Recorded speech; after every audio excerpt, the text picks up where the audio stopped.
Joyce, thank you so much for coming on the Easy Pray podcast today. Oh, you're welcome. Thank you for inviting me. You're welcome. Can you give myself and the audience a little bit of background about who you are and what you do? Sure. So, my name's Joyce Petrowski, and I have a nonprofit called R.O.S E, and it stands for Resources Outreach to Safeguard the Elderly. And our mission is is um, to prevent the financial exploitation and defrauding of the older adults through advocacy and education. So, we bring the education and awareness on the frauds and scams that are out there targeting these older adults. But then our program is comprehensive as compared to a lot of other programs where we have actionable resources, tips, and tools that we go over, and then they take that information home with them. Because as you know, it's not one size fits all. No. Not every protection resource works for everybody. And so they can make a determination as to what they want to implement. Awesome. And how did you Yeah. get into this field? So I actually had just left in April of 21, a nonprofit that I co-founded back in 2014. And, I was really not looking to start another nonprofit. I was like, I'm going to rest. I'm just going to relax for a little while. And I had heard about a loved one of mine who was involved in a romance scam Mhm. and started to get some more information about it and how difficult it was to break that absolute trust. Now, the loved one had lost some money, but not all of their life savings, which was great. Yeah. Um, so I started doing some research on scams. And I mean, I knew they were out there, but I just never really paid attention to them. So I started doing a lot of research and I just saw how crazy this has Yeah. gotten. And I talked to a lot of people and I'm like, you know what? If you guys have a handle on this, I don't need to start something. And they were like, oh my gosh, it's gone out of control. We could use all the help we can get. And so I'm like, all right, well, I'll start another nonprofit. So in August of 21, R.O.S.E was founded and it's based solely on providing the older adults this information that they need so they're aware of what's going on with these scams and more apt to be able to recognize it, but then also giving them the tools they need so they know how to protect themselves. Mhm. And so it sounds like, is your organization meeting with adults in person or is this all online? No, we actually go in person. I thought about that because with the pandemic, it really brought Zoom and all these other online platforms. And I think a lot of people realized, hey, I can do these meetings online. But I just felt, this is such a sensitive Yeah. topic that doing it in person you'd be able to create more trust, with people and have that personal connection with them. So the majority of our presentations are in person, but we do some over Zoom. It really depends on the audience Mhm. and how they think they're best suited to get the information. So are you going through this is me asking questions about the Sure. organization because I'm really Yeah. curious. Are you going out to like senior centers, Mhm. retirement homes, churches? Like Right. how are Yeah. these kind of facilitated? All of the above. So we go out to senior centers, 55 plus communities, churches, independent and assisted living. And, we're here in Phoenix, Arizona, and Arizona has one of the largest populations, I believe, of 55 plus communities and just retired people in general. So, really anywhere that we can get the audience of our target market. And in 2024, we're working to implement a program to reach the adult children of these older adults, Hmm. they're called the sandwich generation because they're caring for their older adult loved ones, but then they have kids of their own they're caring for. So yeah, to just encourage them to start the conversation and keep the conversation going. Yeah. So I'm curious when you're meeting with people in person, Mhm. do you poll the group to find out have you guys have your audience been scammed or have they been approached for scams? Is that part of your process?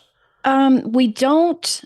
I actually thought about that, and I've had to catch myself a couple times when I have done some presentations. Is I don't believe people are going to be, I don't know, comfortable right off Hmm. the bat raising their hand and saying, yes, I've been scammed and, I lost this much money.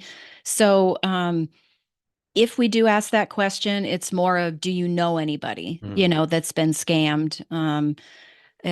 We want as we're going through the presentation and talking about different scams, we're hoping that the audience is going to be interactive and they're going to ask questions.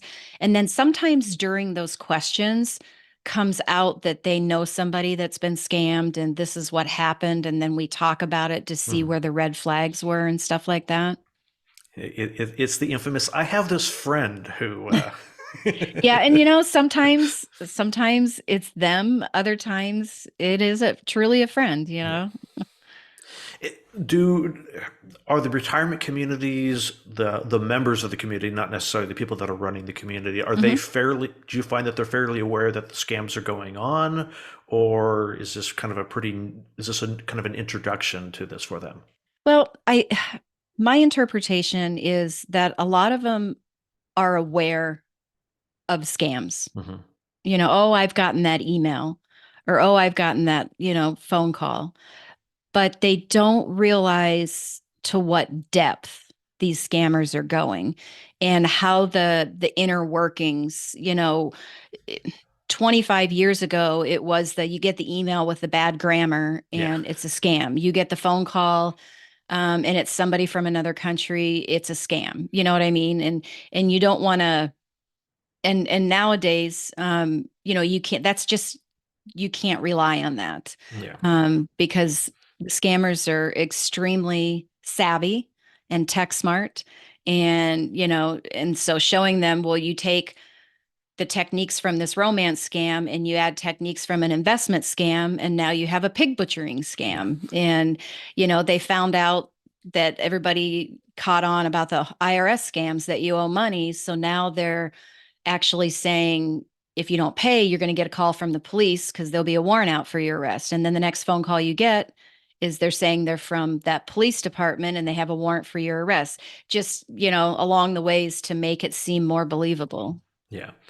Yeah, it's always amazing that the challenge with what you and I do is that these scams evolve at such a fast pace They do. that you can't necessarily say, watch out for this word or this phrase. Right. That you have to talk more about kind of the concepts and the mechanisms behind the scams as opposed to the specifics of it. Because by the time, even though we're recording in early January, by the time that this episode gets published, there'll be a new there'll be a new scam, and Exactly. Exactly.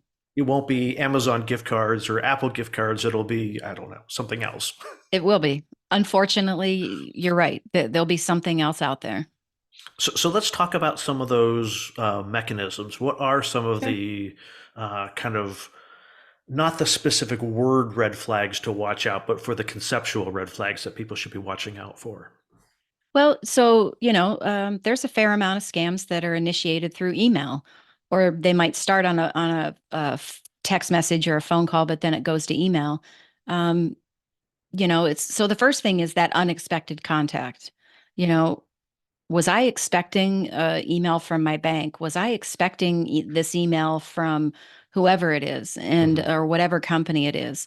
And it should always raise some suspicion when it's unexpected. But then if you just go up and hover over the sender's name, it'll show you the actual email address. And then that's where you got to look at it, but you can't just look at it now and Yeah. say, "Oh, it is from Amazon," because the scammers have caught on to that, right? And so now they're taking a letter and changing it to a number or vice versa, a Hmm. lowercase to an uppercase. And so, you're as you're looking at it, your naked eye in your mind is reading Amazon because that's what you think it is. Yeah.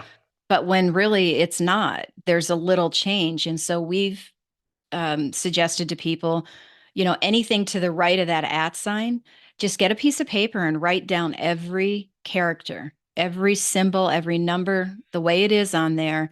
And then your mind's going to read that character. Mm. And then you can look at it on the piece of paper and, okay, well, that's not how you spell Amazon. There's no, it's not RN to kind Yeah. of make an M. So just a way to, slow down and look at that. And then, the phone, they call you on the phone. Again, unexpected contact. If you don't know who it is, I should say, if you don't know the phone number that's coming in, because scammers, as I'm sure you know, can spoof the caller ID Yeah. and make it look like it's coming from somebody but the actual phone number is not the right phone number. Just don't answer. And that's a lot easier said than done, right? Yeah. Lot easier said than done. I find myself, when I get a call and there's no name on it, it's just a number, and it's like, "Ugh, do I want to answer this?" And sometimes I'll find myself just answering it, and so it's hard. But if there's a thing called silence unknown callers, and it's in your phone settings. I'm sure you're aware of it. Yep. It's in both Android and Apple phone settings, and you can turn it on, and it you won't even get no your phone won't even ring unless that phone number is in your contacts. I've had some people say, "Well, that's great, but I miss my doctor's calls," because they always have like 4 or 5 different back Yeah. office lines. And it's like, okay, well, if you're expecting that call from your doctor, turn it off, and then you get the call, turn it back on. Or I actually had one lady say, the phone number's in my call history and they've left me a voicemail. So I take that number and I put it in my doctor's contact. I add it as a phone number. So then when they call from that number, it'll ring through. Yeah. It, Yeah. it, it was funny. I was recently traveling, and I'm one of those person who I answer it because I'm always curious of what the scam currently is and what they're trying to do. But Yeah. I was going on vacation, and um, it was right at one of those upticks. The calls seemed to come in waves, and it was at that point it was like a dozen calls a day. And so like Wow. I'm on vacation. I don't want to deal with this. And I turned on the silence unknown callers. I'm like, oh, this is great. I can enjoy my vacation. Uh-huh. And I got home and I was having a tech support issue and had to call a company. And um, they were, we'll do some research and we'll give you a call back. Hmm. And we'll call you back in a couple of minutes. And 15 or 20 minutes goes by and I haven't gotten a call back. And I look down at my phone and I realize, Oh. oh, the phone number wasn't in my address book. And there's like multiple messages from this poor guy saying, I was just talking to you 30 seconds ago. I've got the answer for you. Call me back, this extension.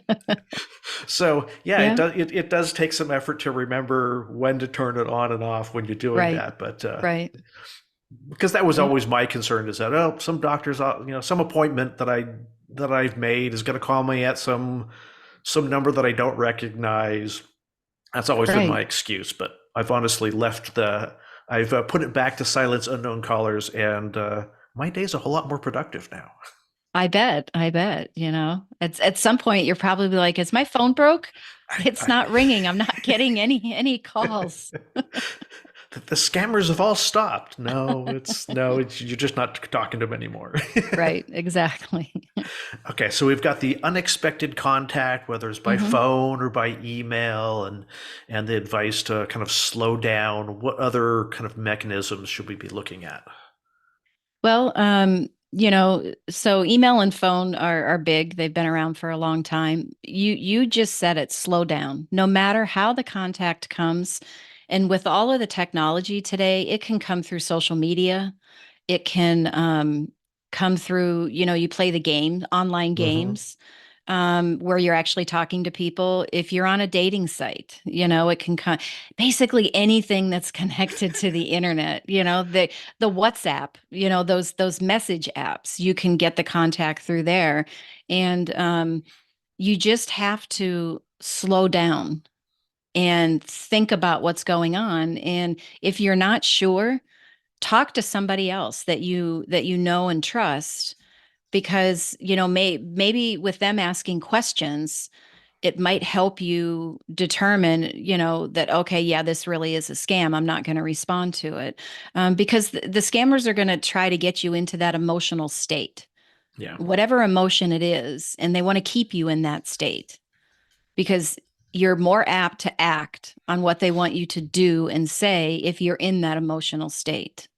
I was just talking to a lady this morning, and she had said she'd had her Facebook account for like 10 or 15 years, and someone cloned it and started sending messages to all of mm, her friends and family members on there. And it wasn't until I think she said it was her brother-in-law or something, called her and said, "Hey, how much longer are you going to need our financial help? Because, we don't Oh, know how much longer we're going to be able to do this." And she's like, "What are you talking about?" oh, And he's like, "I've been sending you money every month for the last 3 months." And she's like, "No, you haven't." oh, And so that's another thing that they do. They play on that emotion of, well, sure, I'm going to help my loved one, whatever they need. And him calling her was his way to verify, even though that wasn't what he was initially doing, yeah, you know. Um, but somebody asking you for money, eh, call them from that verified phone number and just say, "Hey, what's going on? Why do you need this money?" And find out. yeah. I had that happen recently where someone that I worked with like 20 years ago that we were connected on Facebook, and Hmm. we probably we've seen each other's posts. We've probably not had a conversation in at least 5 years. Hmm. I get a message from him on Facebook saying, "Hey, uh, how's it going?" It was just kind of an odd outreach, but it was, "Hey, Right, how's it going?" And I thought, okay, this he hasn't reached out to me in years. This is a little too personal of an intro. right, Yeah, how's it going, buddy, or something like that, which is not the words that he would use, and not right, something you would use when you haven't talked to someone in years. And right. so my red flags go off. I'm like, anytime I get contact from someone that I don't normally interact with, and Yeah. And this lady that I talked to this morning, she said, in the messages, they were saying that her and her son needed financial help. And she was like, "The one thing is that I never refer to my son as my son. I oh, refer to him by his name." And nobody had caught on to that, hmm, which I don't know that most people would catch on to that, because their mind is, "Oh my gosh, I need to help." mom needs help, aunt needs help, someone needs Right. help. Right. So, Yeah. so do you find, like you were talking about, talking to somebody when things happen and things seem suspicious? Hmm. Do you find that the older adults living in these retirement communities are reluctant to talk to their children about these things because there's a little bit of, I'm the adult, I shouldn't have to talk to my kids about my finances, but a Absolutely. little bit of this fear of I don't want to lose my autonomy, and My if I tell them independence. and my independence, Hmm. and if I tell them about this, they're going to see it as a sign for me to try to take away my independence, so to speak. Yeah, I think that's more common than we think it is, and I try to put myself in their shoes. And if I'm afraid I'm going to lose my independence, yeah, I might not say anything. Um, which is why we get this program started Hmm. for the adult children of the older adults. It'll be able to have them start that conversation and keep that conversation going. So when that older adult family member or friend has a question or wants to talk to them, they're going to feel comfortable because they've been having this conversation Yeah, for months or years. And they're going to be less afraid that they're going to have their independence taken away because they've been having this conversation. yeah. It's just part of the normal weekly, however often they talk, Hmm. right? Yeah. So do the older adults want to have these conversations with their peers as opposed to their kids, or do they just not want to have the conversations at all? Or do they want to have the conversations? I don't know. That's a good question. If I had to venture a guess on that, because that's what it's going to be, is that they probably would rather talk to their peers about it, Hmm. because they're probably, they might be thinking, well, maybe this has happened to them, or I need to let them know about this so it doesn't happen to them, or there's going to be some people that are just going to be like, "I don't want anybody to know about Yeah, this. I want to move forward. I want to put it behind me. And I just don't even want to think about it anymore." And so they're not going to tell anybody, and they're not going to report it yeah. either. Is that one of the? Do you think that's one of the challenges that is that this age group doesn't want to report it for, again, for that fear of losing their independence and Yeah, the shame associated with it, the perception of shame, I should say, because I don't think there right. should be shame associated with it. Yeah, absolutely. No shame at all because really anybody is susceptible to being scammed. In my conversation this morning, it was scammers don't discriminate. No. They don't, they don't like, I only want to know the top 20% wealthiest people in this age group because I'm going to focus on them. It doesn't matter if you have money, you don't have money. They figured out ways to get money from people that don't have money. Yeah. And age, they're not discriminating on age. They're just throwing it out there and they're, hoping that they get 1% that's going to engage and respond to them. But there's been some statistics out there that they're thinking maybe about 15 to 20% of the older adults actually report. Oh, wow. And it's just, there's a variety of different reasons, they don't, again, it's that perception of shame, they might lose their independence. There's just a lot of different emotions that go into that as well. And probably a certain amount of the, even if I report it, it doesn't, I'm not going to get my money back. So why would I even bother Exactly. reporting it? If Right, that's the exactly. perception. And I've heard some people actually suggest that to other people. And while I understand where they're coming from, the other side of it is your scenario could be the missing link that law Yeah. enforcement needs to actually make this case because 99.9% times you are not the only one that has fallen victim to this same scam or the same scam. And the more information that law enforcement has, the better chance they can find these people. And yes, there's a very slim chance that you're going to get your money back.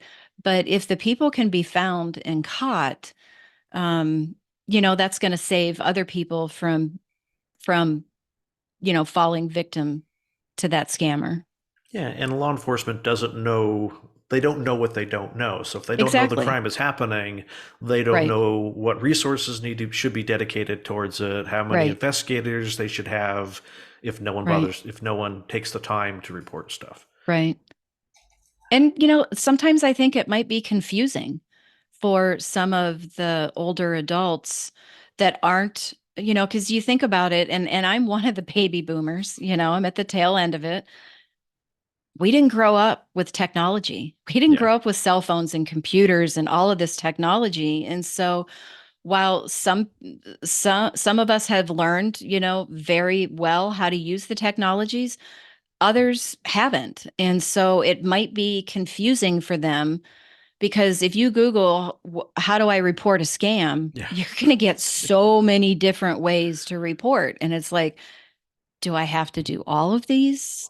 What's the best one to do? Do I have to do it federal? Do I go to the state? There's just, and that's one of the things that I wish we could take all of these places and just say, you know what? There's going to be one place Yeah.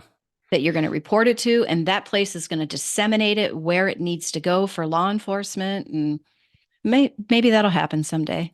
Yeah, that would be nice if that happened because I feel that challenge of when someone asks me, hey, how do I, for those that even want to take the time to report it, Hmm. where do I report it? Who do I Right. report it to? And it's, well, okay, tell me more about what happened. Okay, well, maybe your bank, your local, and it Right. starts getting complicated depending on Right. what happened. Right. You're But right. Do I go to the bank? Do I go to local law enforcement? Do I go to county law enforcement? Do I go to the FBI? Do I report at the attorney general's? Do I report at the IC3? Do I report at the Federal Trade Commission? I mean, that's half dozen of them right there, right? And if it was a kind of a virtual theft, well, it didn't happen in my jurisdiction, so why would I report it to my local law enforcement? Because Right. Because they're then going are to they go, going to well, I say don't you know. you got to go to the jurisdiction? And it's like, well, I don't know where they're from. They could You be anywhere know? in the world. Yeah. Exactly. That's definitely one of the challenges. Hmm. And so you also talked about kind of the scammers hooking our emotions. What are some of the emotions that they're trying to get us to? What emotional states are they trying to trigger in us? So, let's look at a romance scam. You know, um, they find somebody who has been recently widowed, um, and they're in the grieving process.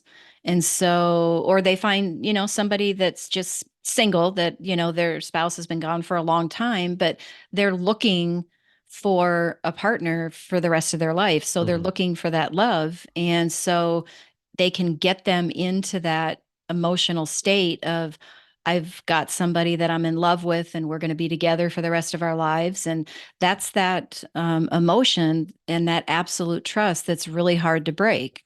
Now the government scams like the Social Security and the IRS and Medicare, you don't pay this right now, you're going to go to jail for not paying your Mm. taxes. So fear, your Social Security account's going to get locked if you don't pay this. And or your Medicare account's going to get locked. And so that scares people. And so they're not, when you're in an emotional state, you're not necessarily thinking rationally. So Hmm. when we say have that trusted person that you can talk to, that trusted person is not in that emotional state with you. Yeah. And so they can, by asking you questions, talking you through the situation, that they can help you determine, okay, is this really a scam? Does this make sense? Does this seem too good to be true? You know, um, but then there's, so the sweepstakes, I've won the lottery, I've Yeah. won this car, they call it greed. And I don't know that I really like the word greed, because nobody likes to be referred to as greedy, but it's what it just means is that I'm going to do this because I want that prize. I Yeah. want that money, that cash payout. I want that car, type thing. So, maybe they'll come up with a different terminology for that one. Or it could just, Financial windfall. there you go. From that long lost Yeah. relative in another country that you've never heard of, right? With a different name. Yes, yes. But there's also isolation, just if you, live by yourself, and this happened a lot during the pandemic, people couldn't go visit each other, um and if you didn't have the capabilities or didn't understand how Zoom worked and all of that, you might be able to talk, you were more willing to answer that phone and get into conversations, Yeah. and start talking to people that you didn't stop to think, well, wait a minute, why am I talking to this person? I've never met them. It was, you didn't feel isolated anymore. Yeah. So, that's a big one as well. Yeah.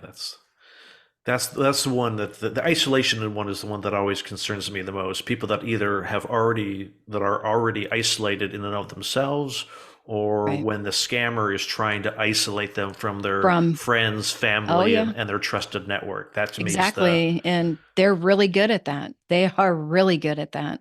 they don't love you the way I love you.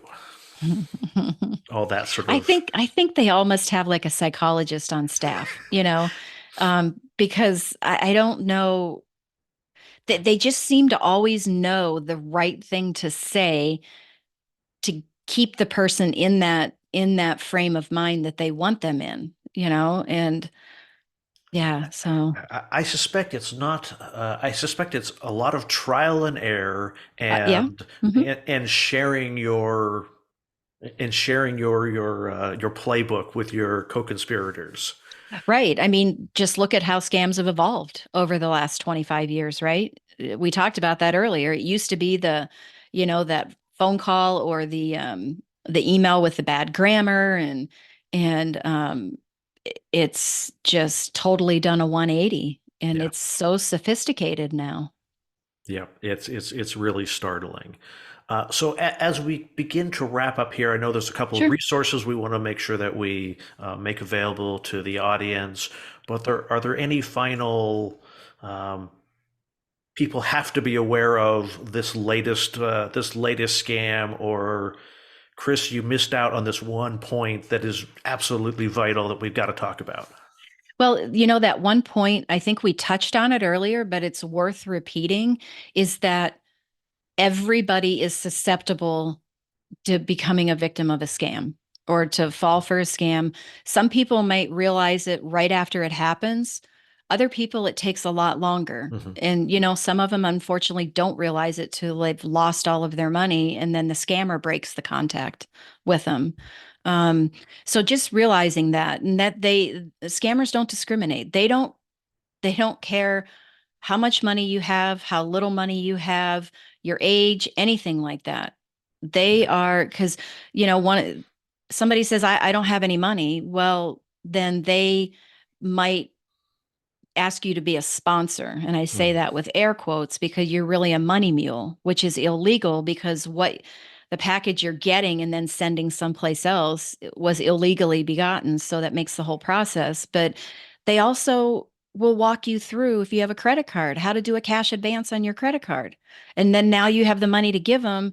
And then you're left footing the bill every Yeah. month, which is just every month that you're making that payment is just another reminder of what happened, And so I think everybody needs to be aware and everybody needs to, be cautious and have that conversation with your loved ones, especially the older adults, because remember, and I'm in that category with the older adults, we did not grow up with cell phones and all of this technology, and we've just always been very trusting, Hmm. and I would say to people, we would meet somebody just sitting on a park bench and all of a sudden they're your long lost friend. And it's like, you can't do that these days. Yeah, you You always have know, to be cautious. exactly. Very cautious.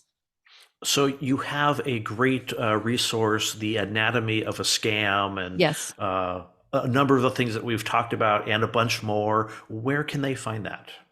So that'll be on our website under resources and downloadable resources.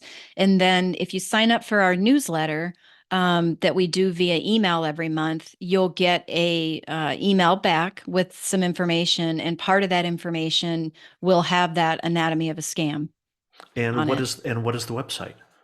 It is roseadvocacy.org. Awesome. And my understanding is you've also started a podcast I uh, did. Yes. in the last couple of months talking about scams. Can you tell me about the podcast? Yeah, so it's called Let's Talk About Scams. It's available on your whatever podcast site you like to download from. And we started the middle of October. It comes out bi-weekly every other Tuesday. So the next episode will be next Tuesday, January 9th. And right now, it's me talking about specific scams, going into some more detail on it, giving you tips. But I'm going to start having guests. My first one is going to be a friend who had a family member that has fallen victim a couple of times. Hmm. And so she's going to talk about that. And I do have someone that I consult with who is a psychologist who did her thesis on scams with older adults and actually wrote a book about it. And so she's very knowledgeable on all of those emotions and things that, might trigger, I shouldn't say trigger, but might make you more apt to want to believe a scam. Oh, very interesting. Yeah. I look forward to listening to those episodes. If people want to connect with you, where can they find you personally? So you can, there's a contact us form on the website. And or you could shoot me an email. So it's my name, Joyce Petrowski at roseadvocacy.org. And if you don't want to write all that out, you can just do info at roseadvocacy.org. And our phone number's on the website as well, but I can give it to you. It's 602-445-7673. And do you help connect people with resources to help them out, or is this more for um, scheduling, working for your organization to come out and do events? Well, I would say all of the above. So I do have some people that contact about, I just had someone yesterday thought they might have signed up for something that was a scam. And so she sent me the information and I just did some research, and I'm not a detective. I'm not uh, I don't know what you would call it, someone that knows how to get in the back room of, different websites and stuff like that. I'm not that technology savvy, but just doing some basic research on it. And, it came up that, well, it was not a scam, but there's a lot of reviews on it. And some are saying, this isn't worth the money, it's a Yeah. scam. Or some of them are like, wow, this is a really good program, So, but then, other people will reach out to just talk about they've either fallen victim or they know somebody that did. And I do have some resources where, people can get some help if they have fallen victim. Or I just had somebody recently that, and this is going on a lot, caregivers that are in the home. And these are predominantly going to be the ones that are not associated with an in-home care Hmm. association company.